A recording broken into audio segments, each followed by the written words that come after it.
നിന്നു.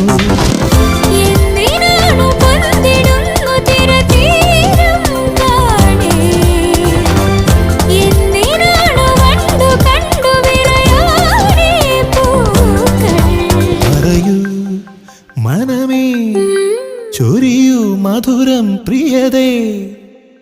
എന്റെ ഹൃദയതാളം മുറുകിയോ, എന്റെ കണ്ണിലിളമീൻ തുള്ളിയോ.